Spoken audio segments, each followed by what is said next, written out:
Eh, stop. Ini bukan waktunya buat nyanyi. Ini waktunya buat presentasi. Assalamualaikum warahmatullahi wabarakatuh. Perkenalkan, nama saya Yonisa Agustin, NPM 1914151006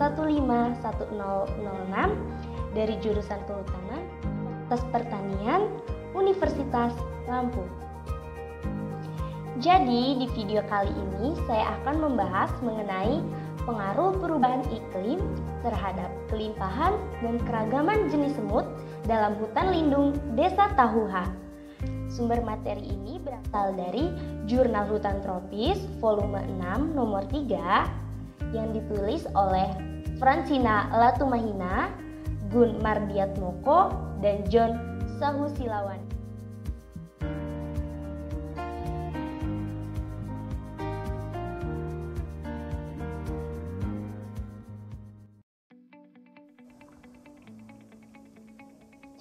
Adapun indikator materi yang akan saya jelaskan pada video ini, yang pertama pendahuluan, yang kedua metode penelitian, yang ketiga hasil dan pembahasan, dan yang keempat kesimpulan.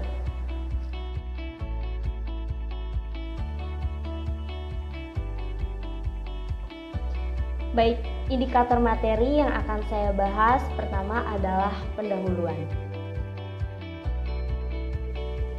Jadi di sini saya akan menjelaskan mengenai gambaran dampak dari perubahan iklim. Perubahan ekosistem itu terjadi mulanya akibat pemanasan iklim.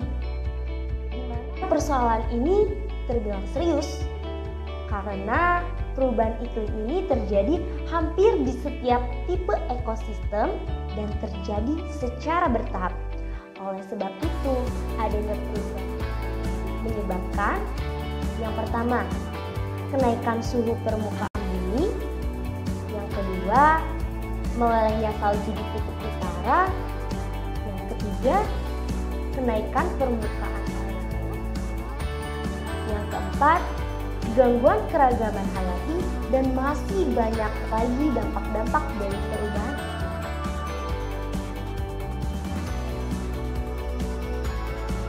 Pada saat terjadi perubahan iklim, semut akan memberikan respon terhadap perubahan yang terjadi di dalam ekosistem. Semut juga dapat menjadi indikator untuk memantau perubahan lingkungan karena kebiasaan koloni yang aktif. Selain itu, musim kegiatan yang panjang menyebabkan keragaman dan kepadatan menjadi lebih tinggi, sehingga menyebabkan hubungan yang tinggi dengan faktor lingkungan.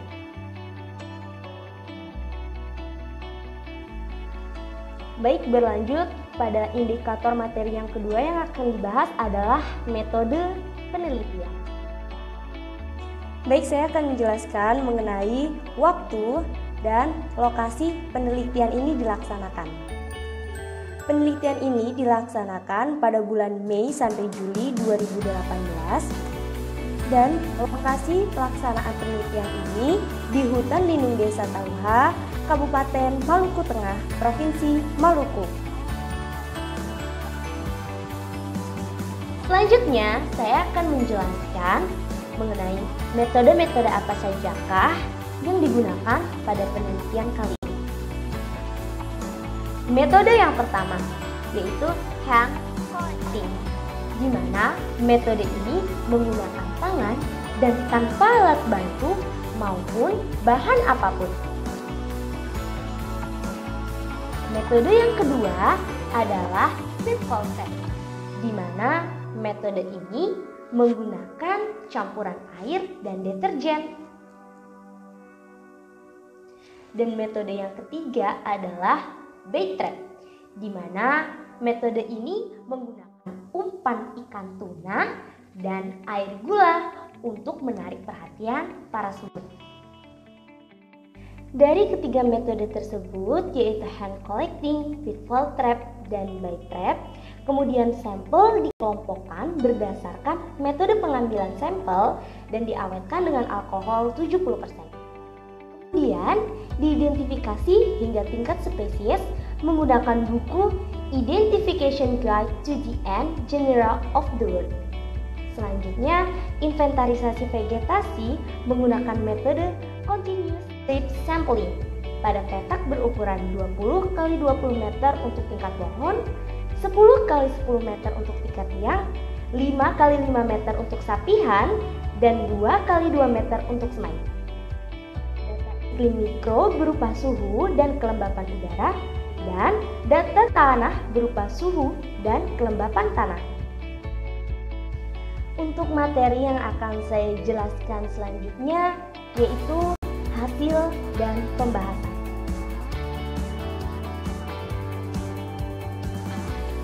Selanjutnya, saya akan membahas mengenai hasil koleksi semut dengan 3 metode yang telah dilakukan, yaitu hand collecting, pitfall trap, dan berdasarkan hasil koleksi dengan menggunakan 3 metode ditemukan 35 jenis.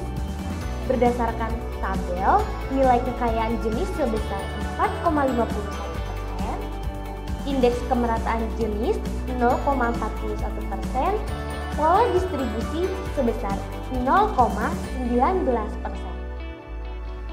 Berdasarkan tabel tersebut, di mana penyebaran semut dalam hutan Tauha ini tidak merata.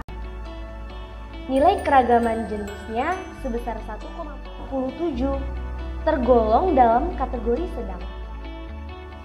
Nilai dari ketiga parameter di atas dipengaruhi oleh yang pertama, komposisi jenis dan struktur vegetasi. Yang kedua, ketersediaan sarang. Yang ketiga, ketersediaan makanan.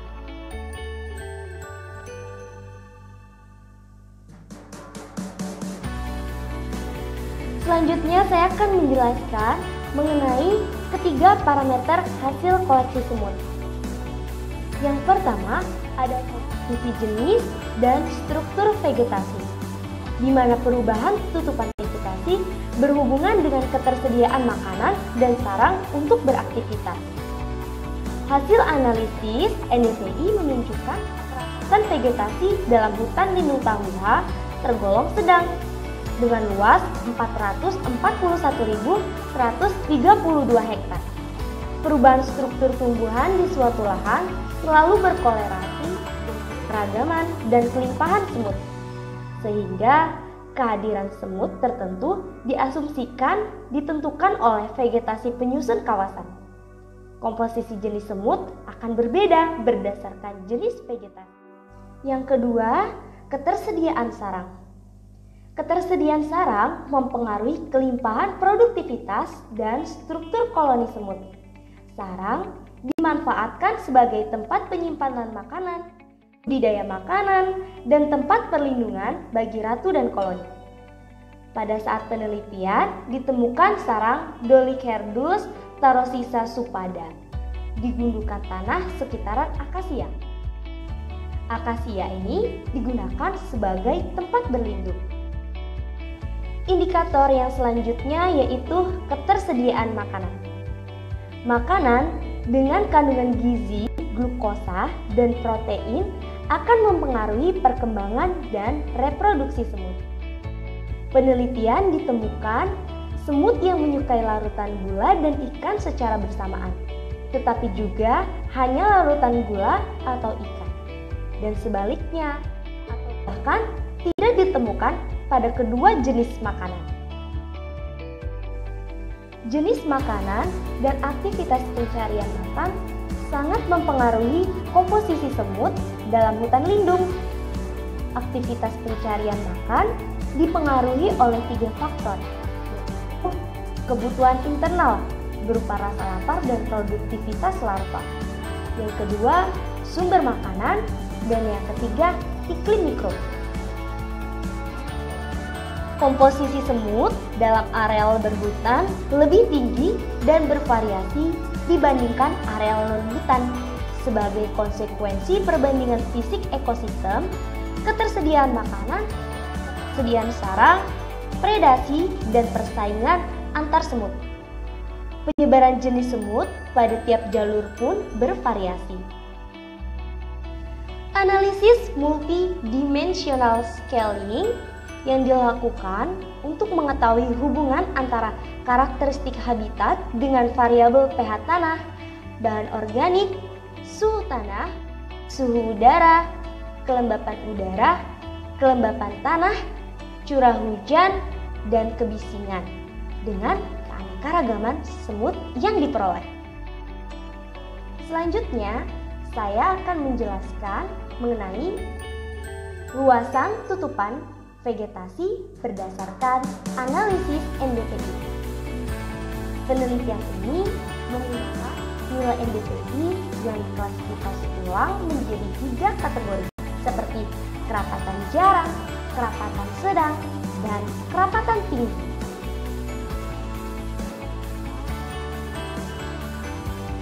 Berikut saya sajikan tabel luasan tutupan vegetasi berdasarkan analisis NDPI. Pada kerapatan vegetasi, kategori kerapatan jarang memiliki 175.008 hektar, termasuk dalam kategori areal hutan lindung. Pada kerapatan vegetasi, kategori kerapatan sedang dengan luas 441.132 hektar, termasuk dalam lokasi areal hutan lindung. Dan pada kerapatan vegetasi, pada kategori kerapatan tinggi dengan luas 100.465 hektar, termasuk dalam lokasi areal hutan lindung. Tabel tersebut menunjukkan kerapatan vegetasi dalam hutan lindung Tauhat tergolong dalam kategori sedang.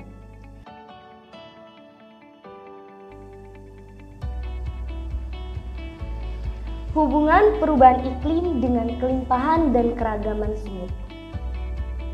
Pada kelembapan tanah diperoleh 1,47% kelimpahan semut. Pada kelembapan udara diperoleh 2,02% kelimpahan semut. Pada suhu tanah diperoleh 0,05% kelimpahan semut. Pada suhu udara diperoleh 0,21% kelimpahan semut. Baik, saya akan menjelaskan mengenai grafik kelembapan tanah, kelembapan udara, suhu tanah, dan suhu udara.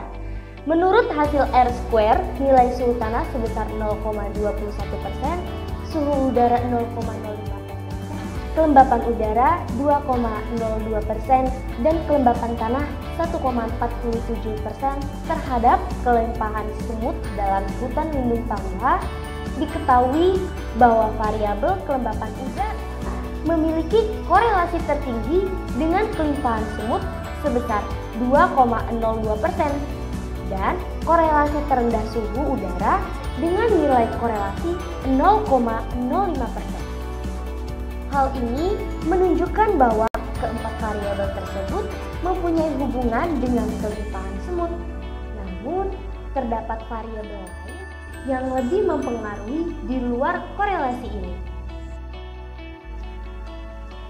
Indikator materi yang selanjutnya adalah kesimpulan. Kesimpulan yang diperoleh dari materi ini yaitu dari ke-35 jenis semut yang ditemukan, hanya 14 yang berkorelasi dengan suhu tanah, 14 jenis yang berkorelasi dengan suhu udara, 1 jenis yang berkorelasi dengan kelembapan tanah, 1 jenis yang berkorelasi dengan kelembapan udara. Adapun faktor penyebab terjadinya perubahan kondisi habitat, yang pertama ketersediaan makanan, yang kedua faktor alam, ketiga antropogenik, keempat perubahan iklim. Dan faktor utama yang berinteraksi dengan populasi, kelimpahan, dan keragaman jenis semut dalam hutan lindung Tauhat adalah suhu udara dan kelembapan udara.